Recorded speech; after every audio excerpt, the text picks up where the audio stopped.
And what's the process like to go into the Royal Marines? So it is, I think it's still always one of the longest infantry training courses in the world. So it's 30, well, it was when I went through 32 weeks. And that's really what makes it difficult. So everyone focuses on the military and say basic training and hones in on the physical aspect and that being hard. And it is to a degree, but it's not really what filters most people out or gets why people quit. It is the day in and day out for 8 months, 24 hours a day. Uncertainty is a lot of it. You never know when you're about to get thrashed, when you're just going to get beasted or punished for something. And it is small occurrences like someone's messed up. And so at the end of the day, they get everyone, so you've got 30 odd guys to empty their entire lockers, wardrobes over the balcony, and then they'll tip mud and water over it all. They'll leave for the evening and set like a 5 a.m. full kit inspection. So you're just up all night. It's like a Chinese laundry. You're just up all night, washing, ironing, and getting ready for that, polishing, putting boot polish on pipes. And so it's very boring. You're tired. It's monotonous. And it's not what you signed up for. You join for the excitement of being a soldier. And so you end up doing a lot of this boring, monotonous stuff where you are tired, or if you're outside, cold, wet. And it's that discomfort, the discomfort of boredom, the discomfort of monotony, of being tired, that breaks people. But they're really essential for a couple of reasons. One, it's through those times that you really bond with the guys around you and the troop. And it is mimicking what a lot of life in the military is like. It is probably 10% excitement and 90% monotony, boredom and discomfort. And so if you aren't able, it is. If you aren't able to sit with that, then that's going to cause big problems. So it's that process to filter out people. But that is really what's hard about it, is that day in, day out uncertainty and discomfort. And I said it's like life, but just thinking about literally watching people this morning, like getting on the tube, like as everyone goes in at like 9 a.m. into the tube, and then at 5 p.m. they're all going to be coming out of the tube. Like that is like the boring monotony of life as well. What was the hardest part about the Royal Marines training for you? It's basically exactly that. It was, I have vivid memories of every morning staring into the mirror, bleary-eyed, knackered because you never get enough sleep, shaving, just looking ahead to the day, not knowing like when are we going to get thrashed, it's the infamous words, fellas, you can stand by. So standing by basically means you get fucking thrashed. Right? Someone's done something and we're just going to thrash you for it. What do you mean someone's done something? Somebody else? Someone's fucking worn the wrong t-shirt colour. They've left their water bottle somewhere. And you're getting punished. So everyone, it's just an excuse. Like, again, it's the whole point that is part of training. So to be able to deal with that constant uncertainty and being thrashed and, I guess enforcing that, paying attention to small details. So, and that camaraderie and bonding as the troops, so you start looking out for each other. So if someone does forget something, you grab it for them. Oh, interesting. Okay. So there's lots of it's different... not like you're getting thrashed and you're like, that's your fault for doing that. Sometimes. Depends if they're well liked or not. But no, so there's lots of reasons why you do it. Like it's a necessary part of training, but that is what makes it hard. And what about like the physical side of things as well? Like, you hear these sort of stories about people when they're doing like these long like runs, or like you're out and you're in terrible conditions. I'm guessing that's also part of it. It's the ability. So this is what translates over. So this process, we talk about that osmosis I was referring to earlier, of the mental models it builds. It's your ability to sit with discomfort. And so on the physical side, so, for example, whenever you do any physical training, no matter how much you've been thrashed, how tired you are not allowed to lie down, double over, put your hands on your head. You essentially have to stand up straight, and you can lightly rest your hands on your chest. That's it. And so it's like the opposite of a CrossFit gym. But the point of that is it forces you to take control of the body. So rather than the body saying, I've had enough, I want to collapse, you are telling it, I'll tell you when you can rest. And so it's a very simple drill, it's a great example of doing the reps mentally. Anyone can do that in the gym. So no matter what you've done, no matter how much you want to collapse, sit down, lie down, take control, force yourself, or train yourself, should I say, to take control of the body. So don't let that narrative take over. You control the narrative, even if it's just for a few minutes. And then you're like, okay, now I will rest. Now I'll sit down and have that drink of water. Because again, in combat, you're not going to have that choice. That's true, yeah. But it's a very simple technique. And this is what I mean when I say you need to be actively aware of, okay, the urge is to collapse. The urge is to sit down. My initial thoughts are, I'm fucked. I need to rest. And so you counter that, say, no, concentrate on your breathing, concentrate on standing up straight, taking control of your breath. It's okay. And you zone in to just the moments in front of you. The more you do that, the more easier it is to do. And so just, something very simple like that. And there's examples of it throughout training. You start to build that mental capacity. You're reconditioning yourself that, okay, thoughts and emotions are just data. I don't have to listen to it. I can decide what to do with that data. Again, it applies into life, like the train journey this morning. Okay, this has happened. Yeah. I can either sit here, be pissed off, frustrated, swear about the train company and this and that, and just be frustrated and angry, or I can let it go. It's a choice. Like you've got the data, the feelings and emotions are going to come up. The chimp wants to kick off. It's just data. It's up to me consciously what I do with it. But you have to be aware that that's happening, and you need to build that playbook of being able to reframe things, have phrases for yourself. So when I'm talking about in the gym, it is the PTIs would literally get a grip of yourself. So when they see people wanting to double over, get a fucking grip of yourself, stand up. So it's that ability, and we need kind of straying into different areas here, but if we take self-talk, for example, sometimes we do need to be assertive with ourselves. Sometimes we need to tell ourselves to get a fucking grip, get control of ourselves. Other times we need to be more sympathetic to ourselves, forgive ourselves for making a mistake, not beat ourselves up. It's understanding what's required at any one moment. And the more, again, you train this, the better you get at understanding that. And really what we're saying here is you have to be your own performance coach. And that's what most people aren't. Most people are very good, or can be very good, at coaching others, things that they say to their kids, to co-workers, and they do the opposite for themselves. It's flipping that. And where does celebrating your wins or being kind to yourself fall into this as well? So they're probably two different things. Celebrating your wins is very important. So as humans, we naturally have a negative bias, which served us really well, survival-wise, evolutionary, because thinking the worst about the rustle in the bushes was a really good survival strategy. But we carry that kind of into life. And we've all been there. You can have a great day, and then maybe there's one bad email, or someone says something to you, or you read something. And what's the one thing you were playing at the end of the day? It's that one negative thing. So you have a whole day that's pretty good, and you let the one small component of it take over. And the importance of recognizing the wins is, one, to bring perspective to that, because otherwise you can go through days, you can have a week that's generally pretty good, but because you just focus on the negative, you're going to feel that it's been a bad week, and that obviously influences your mood and your state.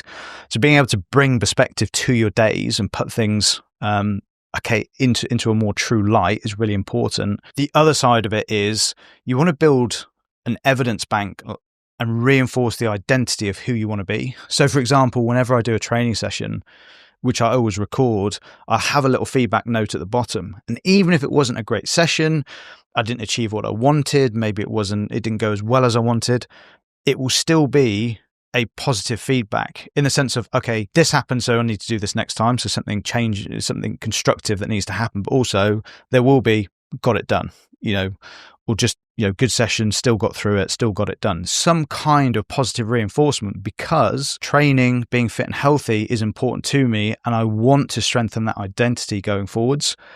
And it's the same in any area of life. If we recognize we're not showing up as the person we want, we need to find ways to build evidence that we are that person, and we need to recognize it. We need to reinforce it. So that's where it's really important. On the being kind to yourself, for most people, making a mistake, fucking up, getting things wrong is not the problem.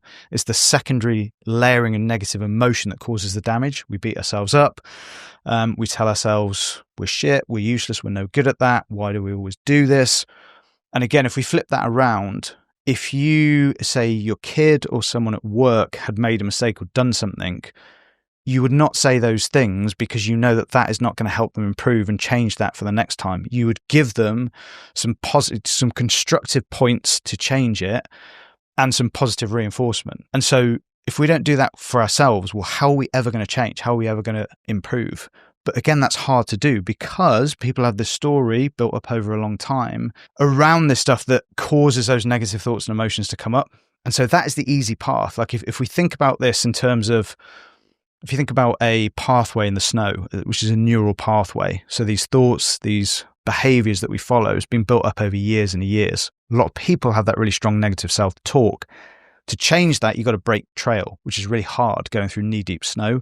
It's no different from the brain. It's no different from physical training. If you want to improve your physical capacity, it takes hard work. And you're going to want to take the easy option, i.e. not do it. And so with our brains, the brains always going to want to go down the easy path. So being hard on ourselves, telling ourselves we're shit. The hard work is doing the reps, stopping, stepping back, catching that, and being kind to ourselves, giving something constructive, giving positive reinforcement. That's not just going to happen. You have to train that ability. But when you have the ability to do it, again, your whole life will change. Do you feel like you go through life on like easy mode now because you've learned how to deal with all of these stresses and these things? Comparatively, yeah. And that's what I see. So funnily enough, it's funny you should mention that. I had a client message me the other day who came through the training maybe a couple of years ago. And his words were, he said, my bad days basically now don't feel any different from my good days because my baseline of how I show up has risen so much that I just don't fall below it. I don't get knocked off. And that is, I think it's hard. We haven't done this work. It's really hard to understand how that's possible. But we kind of get examples all the time. We see people who have almost everything in life and are fucking miserable. And we have people who have almost nothing in dire circumstances or have had severe trauma, and they appear to have everything in the sense that the happiness, the fulfillment, how they carry themselves, how they see life, the lack of stress. And so it can't be the external. It must be that internal. And if that is the case, then we can change, like we can train that. Yes, we all have sort of natural predispositions, like personality wise, but so much of this is trainable. It's understanding how to train it and then doing that consistently. Were there any moments when you were going through your training, whether it was the Marines or the Special Forces, where you actually did start to question yourself and have that negative self-talk? I have it now. Everyone has it. Really? It's Okay. not. So it's not that. So the way I describe this is, it's not that this goes away. It's that it gets, so falling into that negative state, having that, negative self-talk coming up, getting frustrated, angry. One, no one's a robot. No one's going to be perfect. We're just trying to get to that point that most, 6 days out of 7, regardless of the external hardships, life feels pretty good. We feel like we're on the right path. We're finding that contentment, that fulfillment day to day. But you're still going to have bad days. Those thoughts and emotions are still going to come up. What happens through the training is it comes up less. When they do come up, you know how to navigate it. So you can sit with it much better and still take the action that you need. And you can bring yourself out of it faster. So for example, maybe in the past, something will happen, you'll beat yourself up, and then you'll ruminate that on a few days or maybe a couple of weeks. Now you can navigate through that in minutes or hours or maybe a day, depending on the emotional intensity and whatever the experience is. When you were I'm going to actually use an example here because I saw it on your LinkedIn the other day, which was the underwater diving, for example. Yeah. Now I watched that video and I actually felt quite stressed watching it, by the way, like dark, cloudy, like you're underwater, which is somewhere that not a lot of people are comfortable being anyway. It's cold. And like, there must be moments in there where you're just like, I want to get out of here. I don't want to be in here any longer, but you sort of have to do it. Yeah. So combat diving, you take all the complexity of combat and then add in all of the complexity of diving, mix that together. And it probably is that is, I'd say, some of the hardest training still that I've ever done. It's probably the most dangerous because even in training scenarios, diving at night with a lot of kit, there are so many things that can go wrong. If you get the depth wrong, you go past negative buoyancy, you sink too far. when you're climbing up, if you're getting on board ships, then just issues with, it's basically lots of things that can go wrong. And so it is dangerous, but it is, again, also really uncomfortable, tiring. It's usually at night in cold, dark water. You might have like a kilometer insertion swim. So that is just an hour in the pitch black, and you're basically just following a compass. You've got an underwater compass, essentially. So you're just staring at this board finning away into the dark, just in your head with your thoughts for an hour. And then you have to get there. And then it's all the complexity of getting onto the oil rig or the ship or whatever it is. So it's really physically taxing. It's mentally hard. There's a lot of boredom. There's a lot of fatigue. And there are, you have to be, it's the what ifs. Well, what if this goes wrong or this happens? So it's a great proving ground of everything in terms of you need to be physically capable and you need to be mentally capable to be able to do that. And so it is why I think it is still one of the hardest, combat diving is one of the hardest jobs in the military. What was the question with that? No, about but I actually want to ask something else here. It's funny that you talk about this with the underwater diving, because I've learned to scuba dive, and I actually find that when you're scuba diving for pleasure, it's quite meditative, because it's super quiet and you're not thinking about anything else. You're just focusing on what you're doing. Now, you're flipping this completely the other way around, which is like, it's no longer, you probably are in like a flow state, meditative state down there because you have to be, but you're like, the risks are sky high right now. But the military, that's a great example. The military takes everything enjoyable that a lot of people do in the civilian world and makes it shit.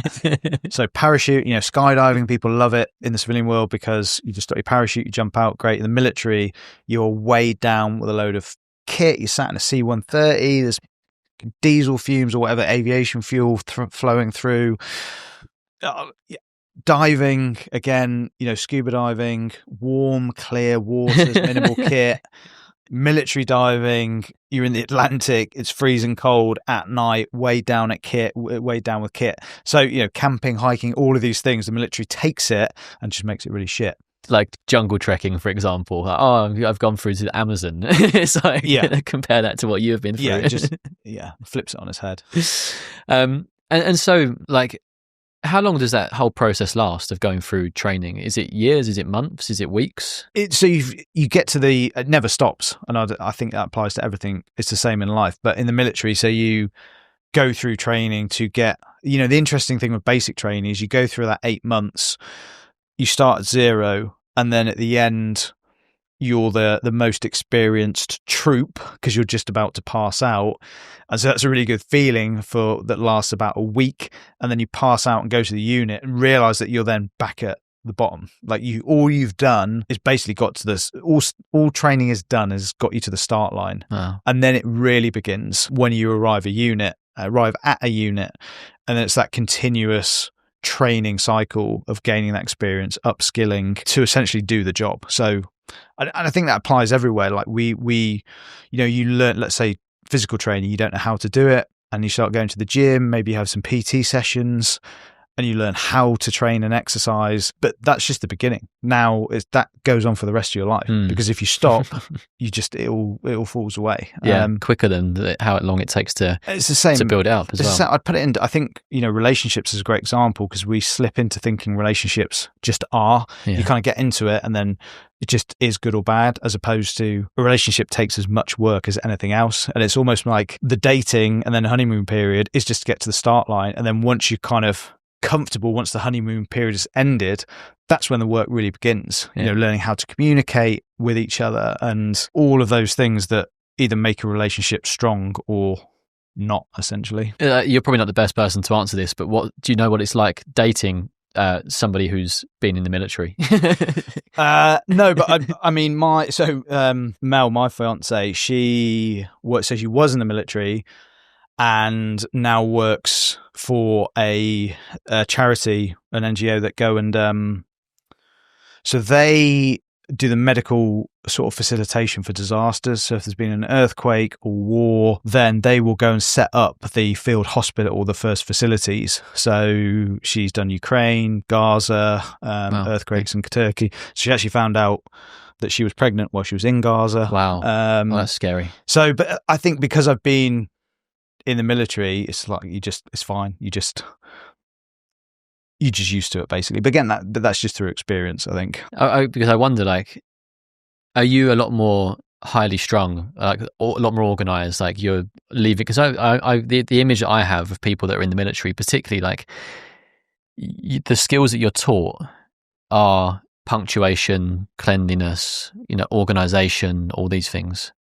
And are they difficult characteristics to like be in a relationship with? I think it's probably more. I think the level of structure is probably what. Yeah, you definitely have. It's that and a certain personality type. So yes, it is. I would say I'm difficult, right? To be in a relationship with, because again, a lot of people we all probably sit on a scale of how emotional we are about things. And particularly, I would say in special forces, that gets lower and lower, and that brings its own problems because you don't naturally express your emotions as much. Like it is more, I guess, it's for me certainly like lower baseline. And so very quick example on that with the relationships. And I wouldn't, maybe this isn't necessarily from the military, maybe this is more personality characteristics, but I'm more like service driven. So doing things around the house, or is that your love thinking language, about, yeah, exactly that. But really bad at the more tactile and emotional and expressing, love in terms of the things that I say. So I have to consciously be very aware of that and work hard to do those things. So again, essentially a mindset skill, like being aware of that, understanding it, and then being like, well, how can I improve that? Because that will make a big difference in the relationship. And that is something I still have to, I will naturally slip into just doing things. And then wondering why I'm not sometimes getting the feedback I want, because Mel's had a good day and what she actually wants is me just to listen to her and be tactile and affectionate, and I'm like, but I've just filled up your car with petrol and I've just done this in the house. So yeah, I think it can be difficult. I mean, but maybe that's the same for every relationship. Yeah, it's kind of got their natural biases. When you leave the military, what is it actually like stepping into back into the world? Like I've heard before that you've spoken about you went into a corporate job in London, for example. Now, I mean, what's that transition like when you're coming out of the military? I would say the transition, because I didn't join until I was a bit older and had a social group outside of it, wasn't as acute or severe, I guess. Whereas I think it is a big change for people who've maybe joined when they're 17, 16, 17, 18. The big thing for me about going into that job in the corporate world and realizing very quickly it wasn't for me, it was more this like misalignment piece. So if we think about, all the things that we're talking about, we can train our mindset, we can do all the things that make us feel good day to day around what we eat and our exercise and our movement, hydration, like all of this good stuff. We can build strong habits and routines that make it easy to get the results that we want. And so we can do all of this work, and that makes a big difference. But if fundamentally what we're doing in life, if there is a misalignment between who we really are and what we're doing, so that could be the work we're doing, it could be a relationship we're in, it could be how we spend our free time, everything is still going to feel hard. Whereas when you have alignment, things can be really difficult, but it feels easier. So if I look at my time in the military, that was completely aligned with who I wanted to be. I could genuinely say, looking back at my entire military career, I never felt any overt stress, worry, like negative, essentially feelings about stuff. It's just where I wanted to be, even though there was a lot of hard stuff that I did or went through. Moving to that corporate job in London was the complete opposite. It was much easier comparatively, but it felt way more stressful. There was a lot more negative self-talk, like all of those, like the dissatisfaction and fulfillment, because there was just that misalignment. And so figuring out, it's like, okay, this isn't working for me. What is the path? And then decided, oh, right, it's business. And as soon as I made that switch, and here's the interesting thing, I made that switch and started stuff on the side while I was still in the job. Even as I did that, so I still stayed in the job, was still in London, everything started to change. Because I was like, well, I'm now finding that alignment again. Okay, I can't change things straight away, but I'm on the path to changing it. And I think that's where people make a mistake, is they avoid confronting these things because they think they're going to have to change it overnight. And it's not. Maybe it's a 3-year timeline, but even the fact you've made the decision, you know you're making the change, and there's just small steps. Even if you can only do, I'll just give the example of business. Maybe you can only work like a few hours a week on it. The fact you're doing that will alter just how you're feeling day to day. And business, again, so many dark times and sort of things going wrong and hardship through it. But because ultimately there's been that alignment with like, this is who I am and what I want to be doing, you're still finding that fulfillment, that contentment, that satisfaction day to day, which is what life is. I find it funny that you say that when you went into that corporate world, like life was stressful. It's and actually the stress has come from what you said in not being aligned to what you want to be doing. Because we would probably, like, I sit in a bloody lovely office, you've got a nice coffee machine there, it's all your friends are around you, you've got the canteen or whatever. That doesn't feel like a stressful life, but it would be stressful if you were turning up to work every day and you hate it. And there are probably a lot of people that listen to this that, you know, it's called ambitious minds. There are people that want to better themselves. Sometimes they want to start new businesses. I've actually had a few people contact me and say, I listened to X person and that actually inspired me to start my own side hustle. But it sounds like you were doing that as well on the side. So you almost have to, Chris Williamson from Modern Wisdom talks about this, about life sometimes is not uncomfortable enough. Like it has to get a bit shitter for you to then take action and then to do something. Like there needs to be a catalyst. And sometimes that means that it actually goes down. From the sounds of it, actually for you, that was like, went to work in the corporate world. This is pretty terrible for my personality type. Let me sort of scratch these itches on the side to find out what I want to do afterwards. What I find with stuff like this, and it's interesting when people come through the coaching, is, and I'll say this is the case for most people come in and they think it's an external problem. Maybe it's in the relationship, maybe it's the job. And actually when they go through the training and they essentially fix themselves, that internal operating system, they're actually like, oh, life's actually pretty good. But I didn't know how to deal with, I was just felt stressed out. I felt unfulfilled. I wasn't finding that contentment and happiness because basically it was the way I was running myself and approaching life. And so once they then essentially rebalance themselves and make those changes, like, oh, actually life's pretty good. Now I can enjoy it without anything changing. Other people come through it and they realize, actually, I do need to make a change, whether that is changing job or maybe starting something for themselves or maybe changing a relationship. But that is less of the time. Like more of the time, it's the former. And so it's almost like we have to do that work until you can either have a level playing field of understanding what it is you want. But I do agree, like that. So for me, the trigger point was that time in London. It is always interesting. We have two different fuels. You can either be fueled by the negative, so the kind of move away from something, or be pulled towards something. So for me, I would say it was partly the move away from having a job or corporate job, but the stronger was the pull towards, I want to have my own thing because I want and specifically for me, it was digital business because the appeal of geographical freedom, that if I could just have my laptop, I could work from anywhere, of removing the salary cap. It's like, well, however much effort I put into this is, I have much more control over how much I'm going to earn and being able to work with the people I want to work with. So there were these pulls forwards. That does, in the long term, make a big difference. I always use the example of Andre Agassi and Steffi Graf because they're married. They're both tennis legends, both achieved, iconic status. And yet, so Andre Agassi, it's really interesting reading his autobiography. Great book, by the way. Hated tennis, like detested it with like a passion. It was all driven by his relationship with his dad and basically proving himself to others in the world. And so he had huge success and was incredibly unhappy, essentially, as a person, whereas Steffi Graf was the complete opposite. She just had this intrinsic love of the sport. And so there is a big difference. You can be successful either way. You can be driven by the need to prove yourself to other people, all these very negative drivers, or you can be pulled towards like, this is who I want to be. And you can achieve equal success, but one, the journey is going to be pretty miserable and you're not going to find what you're looking for. And the other one is you're going to win both ways. You're going to win because you'll get to wherever you want to be, but you're going to experience the growth, the contentment, the fulfillment, the satisfaction along the way.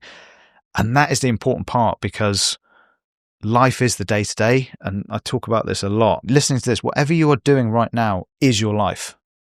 And that trap of, if I can just get to this point, earn this amount, look this way, then I will feel this, is the formula for dissatisfaction, unhappiness, and being unfulfilled. If we aren't able to find that generally in the day to day, and yes, you will have bad days, then you are essentially missing out on life. And that's when people get to the end and have the regrets. The way to change that is coming back to, you essentially need to train mindset and performance. And that is what fundamentally changes that experience of life. When you were talking there, I've actually wrote down a word, and that was control. And I think I've seen this myself. Like, I'm very lucky that I essentially stumbled into a job that I love. I started off in law, by the way, and it was like, not for me, like you in the corporate world. Like, for me, I could not see myself doing this job for the next 20, 30, 40, 50 years, whatever.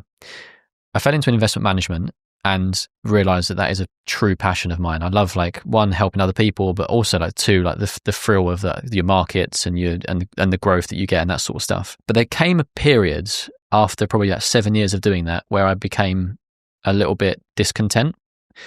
And it took me starting the podcast to then actually feel like, what has happened is my job has improved. My satisfaction for doing the job has improved. And I've also got this thing on the side, which I'm building, and my overall satisfaction has increased. And I'm learning these new skills and growing and all those sorts of things. And I actually put all of it down to the fact that I've now got something that's in my control. When you're working for a company, no matter how much you love your job, you feel like it's not yours, and there's a lack of control in that element of your life. By doing something that is yours, you've taken control, and then you can pour as much effort as you want into that. But actually, I found that it gave me more energy from my day job, which is weird, because I'm now more of my time is being consumed by the two of these things. More of my energy, it's quite stressful sometimes, but I'm happier because of doing it. So I wonder if that's control, or the fact that you are, again, following something that really aligns with you. Because I think, so you generally, it's very broad, but two categories of people. It's people that are, as long as they don't hate the job, but it gives them what they need outside of life, whether that's hobbies, whether that's stuff with the family, on the social side, that is enough. And that's what they want. Whereas for other people, that just doesn't, they need to be doing something that they actually care about. And so that doesn't necessarily have to be your own business, but it has to be a job that is really aligned with who they are. And so, I mean, part of this is just understanding what camp you're in, because if you're in one and things are stressful and you do feel you sort of almost stuck in a rut and Groundhog Day, then it can be part of the understanding of why that's happening and then making that change. But which I guess comes back down to the point of, we just need to know ourselves. So I think that point we started on, most people just go through life and retrospectively use that to assign it like who they are. So things happen to them, they have the experiences, schooling, growing up, and that becomes, it's as a result of that, it's like, oh, this is who I am, as opposed to stopping and really starting to ask the questions of, like, who am I? How do I want my life to look? Why do I do these things? Like, why do I say yes to certain things and no to other things, or not put boundaries in place, or be around certain people? Actually starting to question those things. And then when the answers come back that really aren't right, starting to make changes with it. And again, that really shifts how you experience life. But most people don't take the time to do that. They're just on the treadmill. They go through their day. They're in their thoughts and emotions. It's good. It's bad. There's no control over it. And life's at random. Whereas when you can take that time to stop, start to understand yourself and make changes, life stops feeling random and you start feeling in control of it. And I think that piece on whether you feel life is just coming at you or whether you feel in control of it, again, fundamentally changes your experience of life and how you feel about it. Which is what I've experienced. And I think that I would encourage like anybody to also try to do that if they do feel like they're stuck in a rut. But you, from what I understand, you actually work with some people who on paper, you would actually look at them and say you're a very successful individual, but they're still coming to you for performance coaching or to figure this out. I think it's honestly, it's modern affliction. It's not just people I work with. If I, even social events, oh, what do you do? And you just give a brief summary of, generally work with these people, kind of good job. You got the house, the car, the family, but find it hard to switch off. Stress is too high, slip down, loops of procrastination and perfectionism, elements of imposter syndrome. But the response I get most of the time is, fucking hell, that's me. You're talking about me. By the way, that's me. Genuinely, the things that you've just labelled there, I could literally attach to me. So that is the modern affliction because there's lots of reasons for this. I think, the modern world is set up in a way that's very good at hijacking some of our sort of evolutionary biology, dopamine being a great one. And so we're spending... if you wake up and the first thing you're doing is opening your phone, looking at emails, going on social media, fuck me, you are going to feel like, and we talk about ADHD, you're going to feel like you have ADHD. Your attention is going to be completely shot and fragmented. You're going to feel reactive from the moment you wake up, and that has set your intention for the entire day. Even a simple switch of, I call it a freedom gap. Like for the first, even if it's 10 minutes, but ideally 30 to 60 minutes, you are doing something intentionally for you.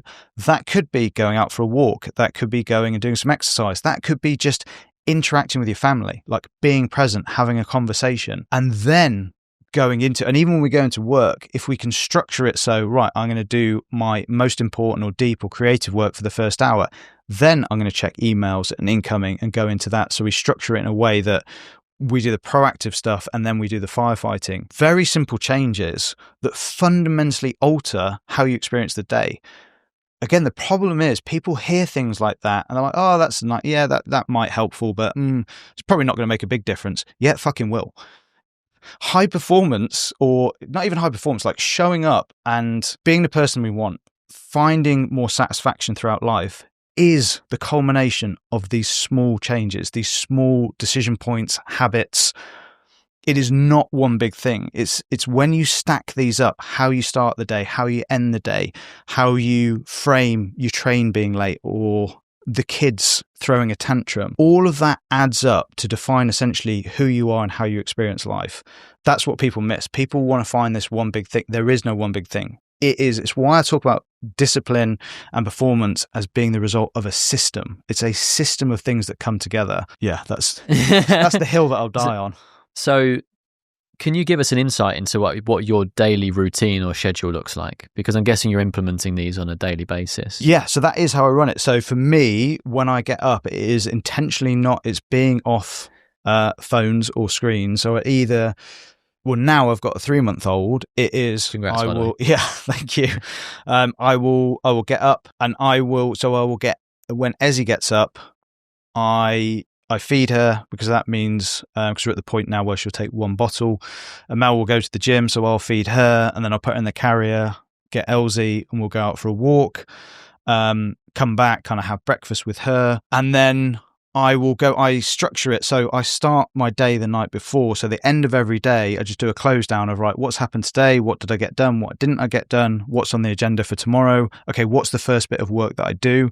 So when I've gone through that morning routine, I sit down. I don't have to think about what I'm doing. I go straight into that work, purposely block it out so there's no calls, there's no meetings in that time. Then once I've been through that, then I will go in and intentionally look at email or notifications or things that have come in and start dealing with that. It is it's one that a lot of people struggle with, but when they make the change, they see a massive difference. Is building stronger structure and setting clearer and stronger boundaries around their time and how available they are. And their phone. So I once worked with a woman who she ran a legal team in a big company. She started to make these changes for herself. And then she sent a memo out to the entire company that basically said the legal team will not respond to anything before 11 a.m. unless it is absolutely red alert critical for the company. Just as soon as she did that, everyone accepted it. The thing with this is humans will adapt to whatever the normal behavior is. If you are always available, if you always answer things straight away, people expect it. If you set a boundary and say, I respond, maybe for you it's 2 or 3 hours, but even that will make a difference. So you turn off all notifications, and then you intentionally check your email or your messages. Maybe in the beginning it's every hour if you're comfortable with that, but even that, you are doing it in intentional blocks. If you are just seeing things ping in all the time, you are never, ever going to be focused. You're never going to get into a state where you can really call on all your cognitive resources because you're just having it fragmented. It's the worst way to work.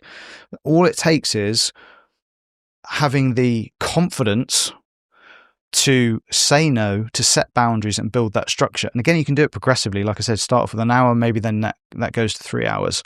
But people will adapt.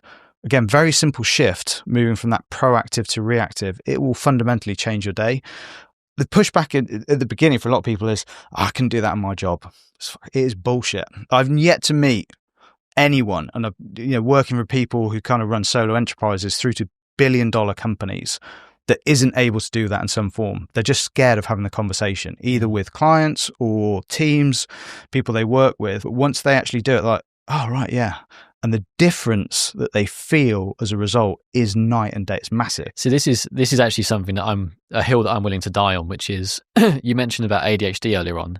There are some people that work better in the evenings. There are some people that are just completely unproductive at certain points of the day. There are some people that are morning people. If you're in a corporate job, you've got this sort of 9 to 5 narrative. Well, that has been, and you've got a child now, so like going into this like 9 to 3 work school schedule as well, which completely just interrupts all of that. But like this 9 to 5 work schedule. Well, what if you are not a person that is switched on properly until 11 a.m? What if you're somebody that does all of your deep work between the hours of 6 till 8 p.m, which actually is what I do. Like when everyone goes home in the office, that's like my moment where I'm like burning through stuff because I am just like in a zone. That's where I'm most productive. Asking me to be productive between the hours of 11 a.m. and 1 p.m. is actually very unproductive. But if you've got calls that are scheduled in during this time, like Julia, my girlfriend, who works for a Premier League football club, she has calls from like 9 a.m. until like 3 p.m. every day, back to back to back to back. Where do you do any work? Where do you actually do the time when you're really, because she is a highly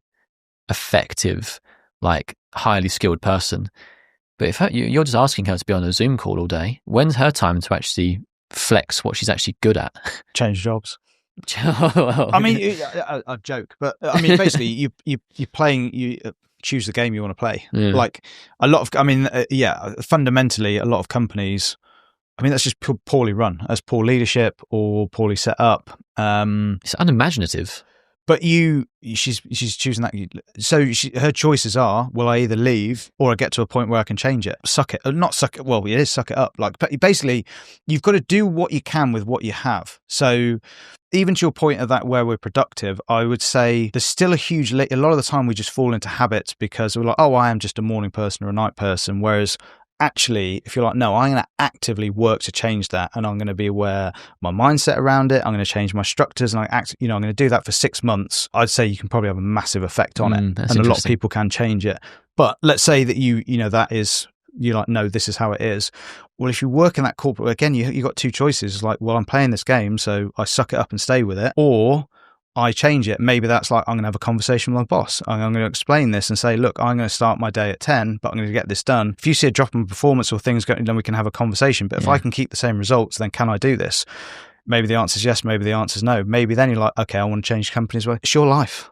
Like I get you.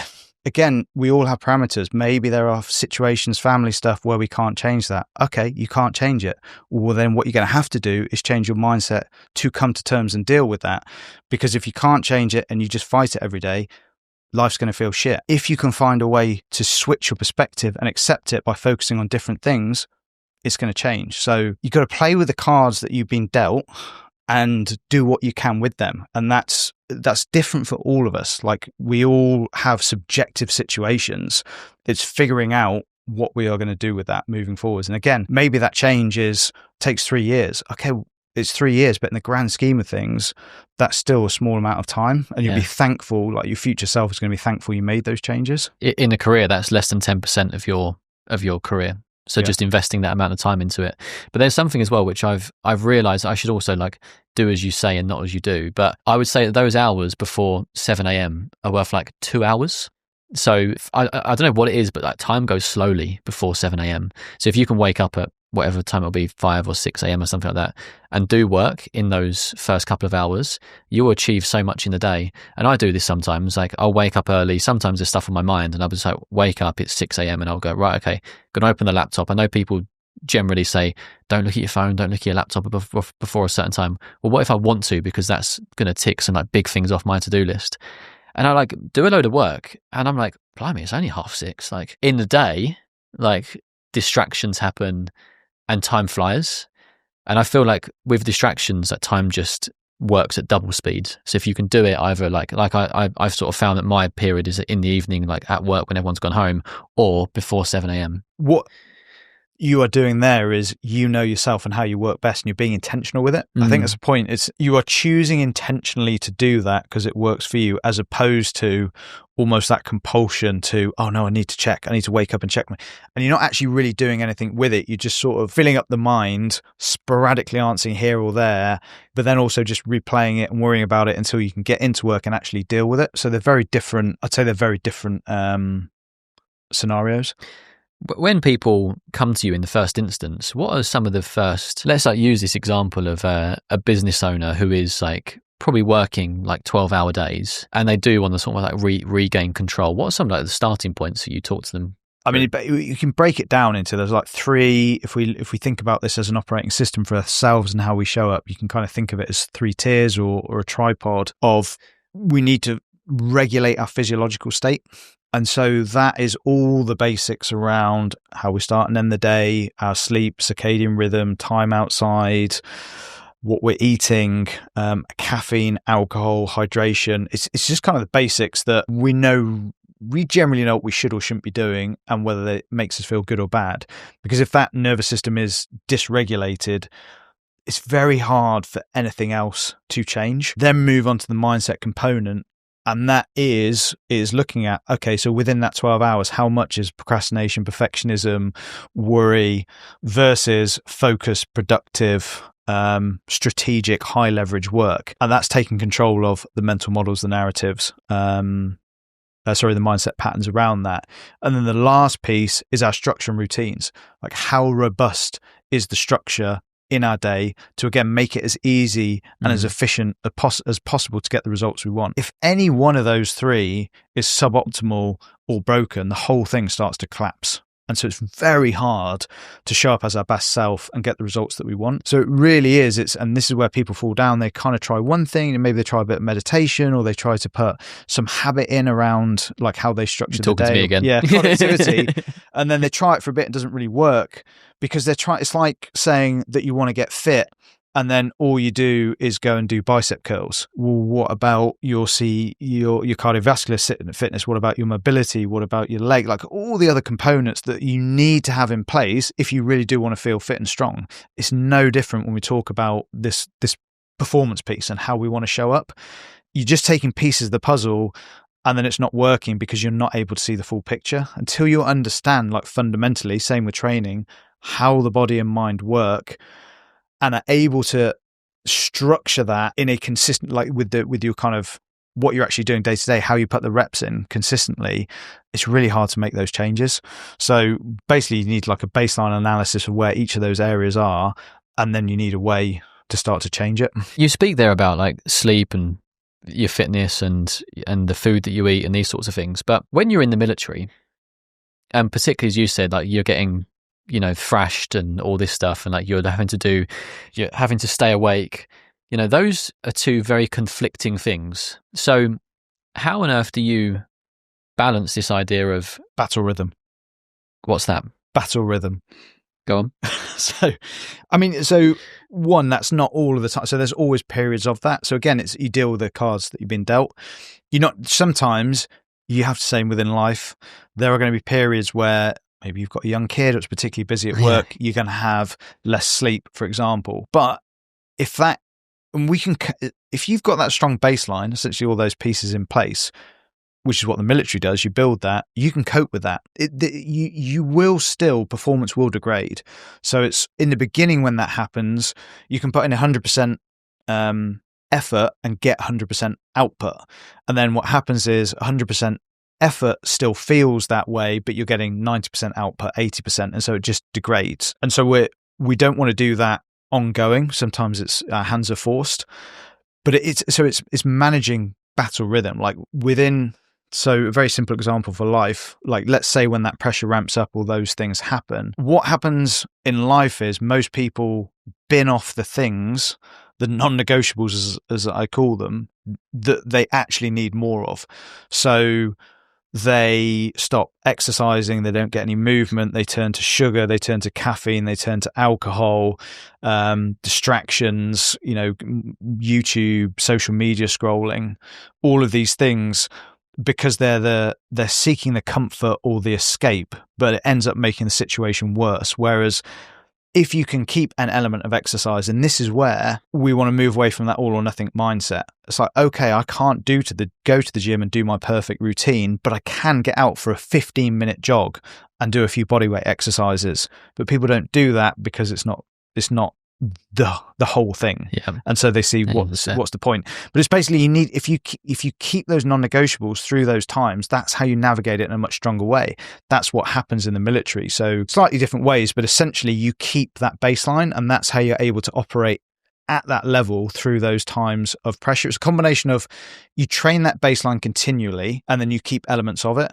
In life, most people aren't training the baseline anyway. Pressure hits and they just wish they were more resilient or less stressed or all of these things. But if you're not training it consistently day in and day out, that's never going to happen. And then when it does happen, all the good habits and routines just drop off. And it is that all or nothing mindset, as opposed to, right, this is my baseline and non-negotiables. And it's like dials on a DJ board. I will just dial this up and down depending on what's happening in life. But I have like a minimum effective dose. It never drops below. So for me, that is getting outside and walking. That could be like 10 minutes here and there, but that happens no matter what is happening. So maybe I don't even get an exercise session in that day or those few days, but I will always get outside and walk no matter what. Like that is one of the non-negotiables. Having a dog, particularly when in the puppy stage, is like it's a lot. It's almost like having a child. I think like there's so much work that you have to put in. However, like one, there's so many joys that a dog brings, but two, like getting that regular walk. Like the dog has to go out, particularly first thing in the morning. Having a dog is like a cheat code to getting out there and being in nature. This is, which I've found amazing. Like I live in central London, but there's a huge park next to me. Every single morning, me and Mickey just go for a half an hour to an hour walk, and that could be in the rain. Actually, it's not really the rain because he hates the rain, but it'll be like you get sunlight first thing in the morning, you're out in nature, you're walking through the park, and there is something that is very just uplifting. Like it's natural. Like your business is called The Natural Edge, right? Like it's hard science. Like there's so much research around it. All of the things that we naturally, like we have a natural inclination towards that we know are good for us, i.e. getting outside, not on your phone, being around some trees, some green space, we feel good as a result of that. There's a lot of hard science to back that up. Like it's baked into our DNA, like evolutionary. And so we know these things are good for us, but we just don't have those habits in place. And people overlook it. It's that mindset of it's a walk outside. What can that really do? On its own, it probably will make a small difference. Stack it in with all these other things and do it consistently, it will make a massive difference. People don't do it because they're still looking for that one magic thing that if they just put into place will change everything. It doesn't exist. If you break down the daily habits of anyone that you would consider as successful, and when I say successful, I'm performing the way they want and they're happy and they're satisfied and filled, you will see all of these small habits and routines that we've been talking about just stacked up. Like they all have it. And so we kind of see it all the time, this messaging, and then we just don't follow it. We don't put it in place. Particularly like anyone that's been to the gym before knows that you never regret going to the gym when you come out of the gym. Like it is always a positive experience for your mental, for your physical. Like it I know it releases endorphins, all that sort of stuff. But still, people me included, because, the last couple of years, particularly with the podcast, etc., has been harder to have that consistent routine. But even now, when I go to the gym, I'm like, I should go to the gym more often. Because it's hard. I have it. Like, again, this is the mistake. This is a classic example of having a system as opposed to relying on. People think that when you go to the gym consistently, you are just relying on motivation and willpower, as opposed to it's this combination of factors. So I would say I feel like going and training before it happens 50% or less. Like, at the end of the day, especially now it's in winter, my inclination is not to get in the car and go to the gym, is to go and sit on the sofa. Like, that is what I feel like doing. That's what I want to do in that moment.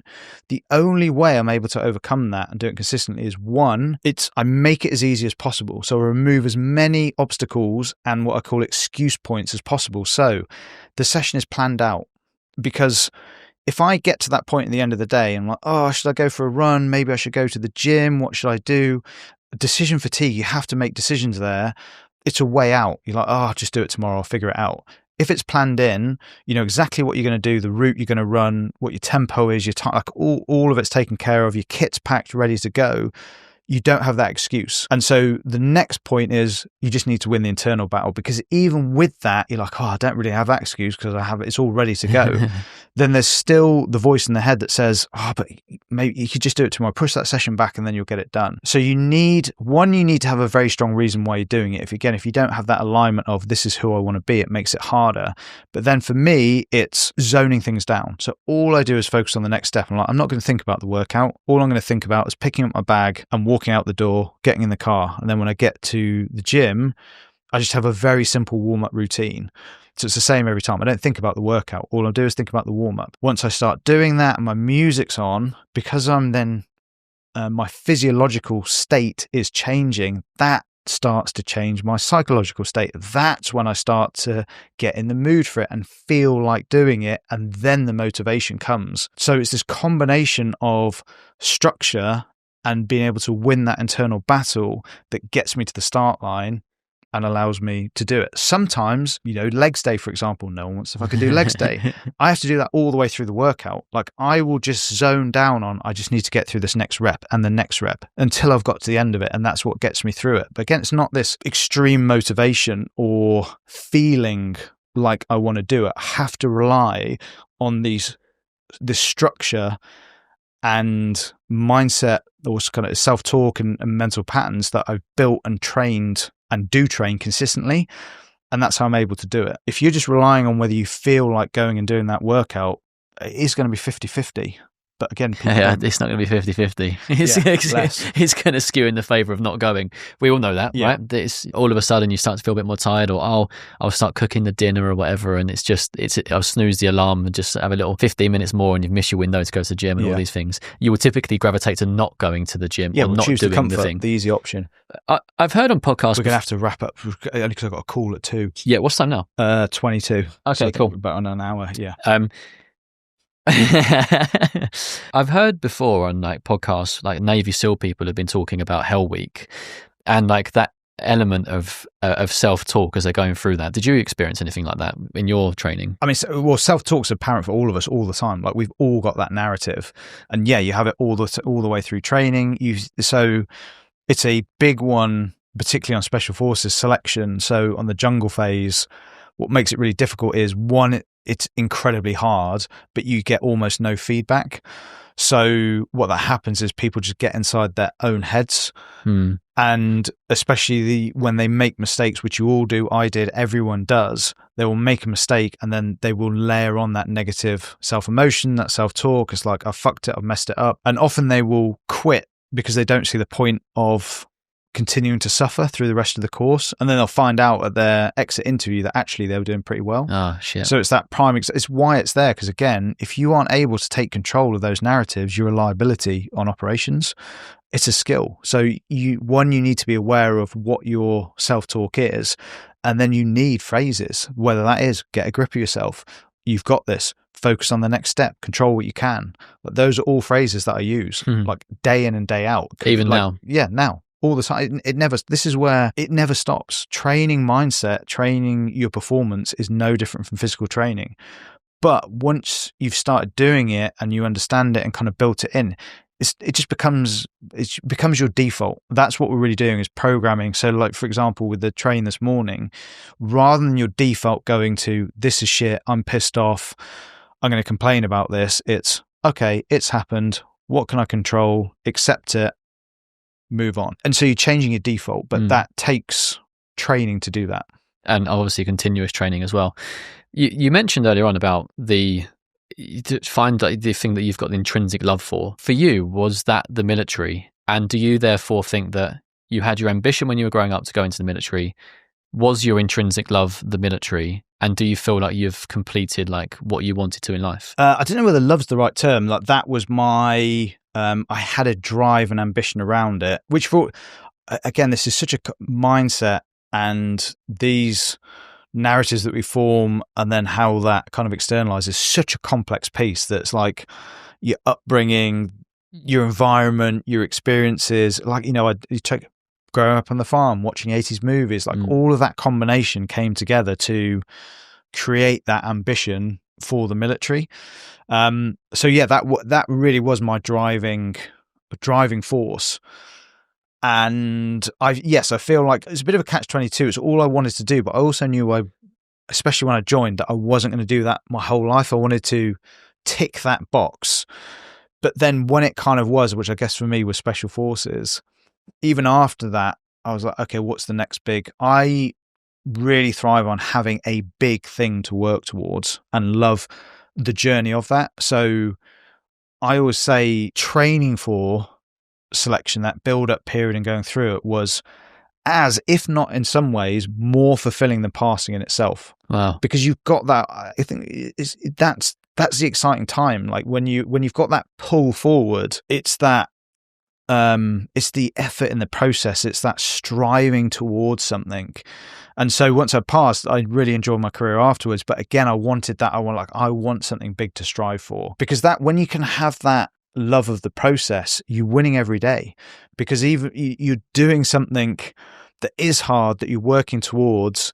And if you can get the satisfaction from that, and it's really where all the learning happens, and where that's where you spend 99% of your time. Like 90% of the time is the journey to the thing, and then it's like 10% at the thing, or whatever it is. So yeah, I just know that about myself. And like, so business has become that thing, which is in many ways harder than anything in the military, because at least in the military, it's very defined timelines. It's 6 months for selection. It's 6 months on a tour. Business is years and years of uncertainty and pressure, essentially. So learning to kind of navigate that and do it, like, it's just hard. If it was easy, everyone would do it. What's your ambition now? Is to keep, I'll be doing the natural edge till, like, in some form or another, the day I die. Really? Like, so maybe that is, at the moment it's goals around building the business to a certain point, but then I'd love to start doing more work. We were talking about with schools. It's like, how can we bring more of this into the education system?